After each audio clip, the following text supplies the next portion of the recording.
Olá pessoal do oitavo ano da Rede Municipal de Ensino de Picos, tudo bem com vocês? Aqui quem fala é o professor Rubens Leal da disciplina de História. Gostaria de convidá-los a assistir a nossa aula de número 18, sob o título O Processo de Independência da América Espanhola, que você poderá acompanhar no seu livro didático a partir da página número 109. Vamos nessa então? Então pessoal, na aula passada nós vimos o processo de colonização da América Espanhola, que iniciou-se no século XVI com Francisco Pizarro e Hernán Cortés. Vimos toda a organização, a divisão em 4 sub-reinos, ou vice-reinos, como vocês queiram. A divisão social em chapetones, crioulos, mestiços, nativos e escravos. Todo o processo de exploração das minas de ouro e prata, através da mita, da encomienda, enfim. Todo o processo de colonização foi visto na aula passada. O que veremos hoje, a partir do início do século XIX, é o processo de emancipação, de ruptura, de independência desses territórios que pertenciam na época à América Espanhola. E quando vai ter início esse processo? Esse processo ele vai acontecer entre 1808 e 1824, quando todas as regiões da América Espanhola iniciam suas lutas de independência.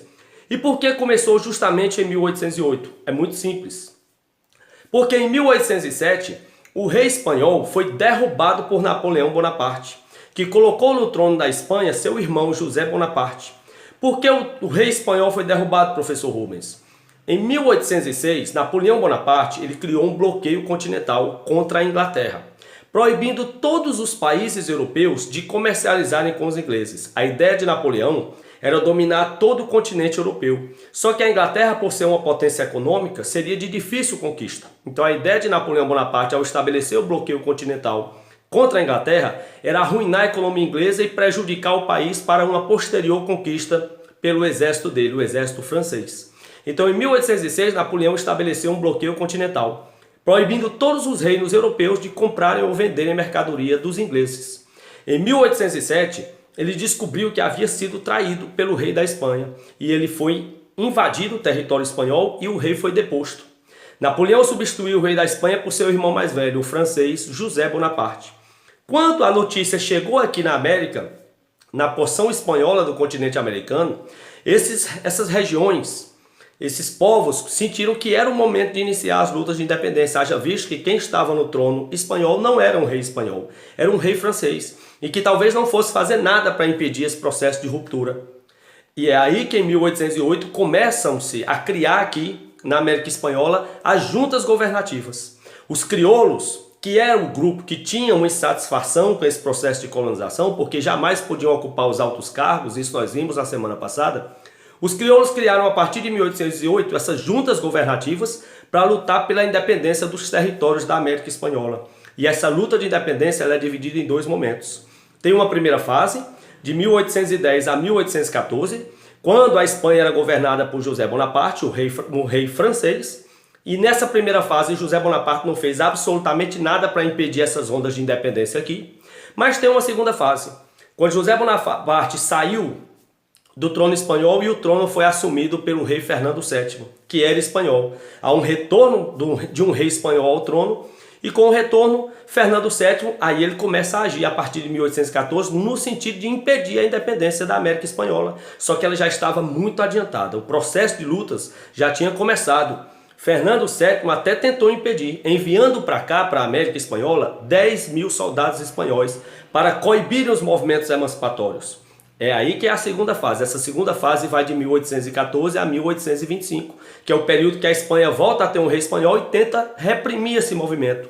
Mas ele não consegue êxito. Afinal de contas, repito, na primeira fase de 1810 a 1814, muitas lutas de independência já tinham acontecido. E quando um rei espanhol voltou ao trono, no caso Fernando VII, ele até tentou reprimir, mas como o processo já estava adiantado, ele não conseguiu. Em 1825, praticamente todos os territórios da América Espanhola já estavam livres. E nós devemos isso graças à atuação principal de 3 homens. No México, o Padre Hidalgo, que lutou pela independência do México e conseguiu. E aqui na América do Sul, principalmente José de San Martín, que era argentino, nasceu na região do Rio da Prata e fez a independência dos povos aqui, da parte de baixo da América do Sul, e Simão Bolívar, que era venezuelano e fez a independência da parte de cima da América do Sul. Sendo que San Martín tinha um projeto separatista. O que é que isso significa, professor Rubens? Ele dizia que após a conquista da independência da América Espanhola, deveria se fragmentar a América Espanhola em vários países, pequenos países, para que cada um cuidasse do seu território. Já o Simão Bolívar, ele discordava do José de San Martín. Seu projeto era unionista. A ideia dele é que após a independência da América Espanhola, todo o território se unisse num único país, e esse país seria gigante, grande e respeitado, né? Então, lutaram pelo processo de independência e em 1825, praticamente toda a América Espanhola estava livre. No ano seguinte, é o momento de decidir, já que a América Espanhola está livre, decidir se seria unido, se seriam separados, qual seria o regime político, se seria monarquia, se seria uma república. Então, em 1826, houve o Congresso do Panamá, onde a primeira pauta desse congresso era se a América Espanhola seria unificada num único país, como queria Simão Bolívar, ou se seria fragmentada em vários países, como queria José de San Martín. Inclusive, os dois estiveram presentes no Congresso do Panamá para defender seus pontos de vista.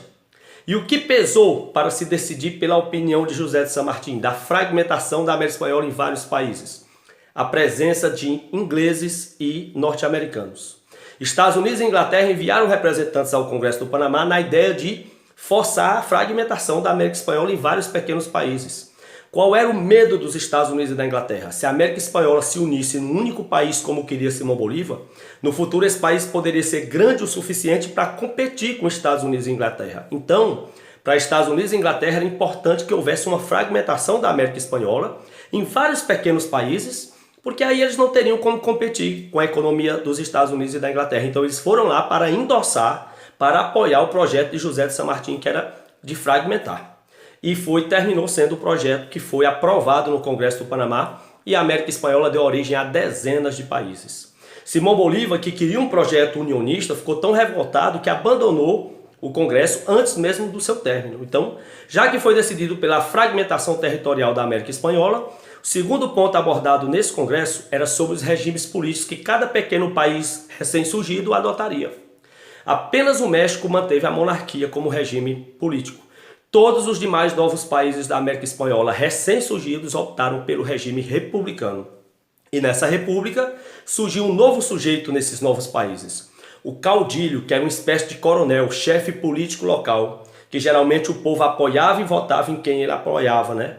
Esse processo é chamado de caudilismo, que aqui no Brasil a gente chamou também no início da República de coronelismo, né? Então os caudilhos lá nos países da América Espanhola eram como os coronéis, chefes políticos locais. Geralmente o povo votava em quem o coronel indicava, ou por coação, por ameaça, ou porque devia favores aos coronéis. No Brasil esse fenômeno na República era chamado de coronelismo, lá na América Espanhola de caudilismo.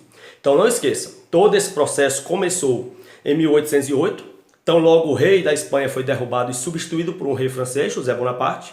Esse processo todo tem duas fases. A primeira fase de 1810 a 14, quando a América Espanhola era governada e a própria Espanha por um francês, e a partir de 14, quando um rei espanhol volta, no caso Fernando VII. Só que ele não conseguiu impedir esse processo. Em 1825 houve a ruptura definitiva. Em 1826, no Congresso do Panamá, primeiro, optou-se pela fragmentação territorial de toda a América Espanhola em vários países. Segundo, somente o México manteve a monarquia, todos os demais adotaram o regime republicano. Tudo bem? Então, um forte abraço e até a próxima aula, se Deus quiser.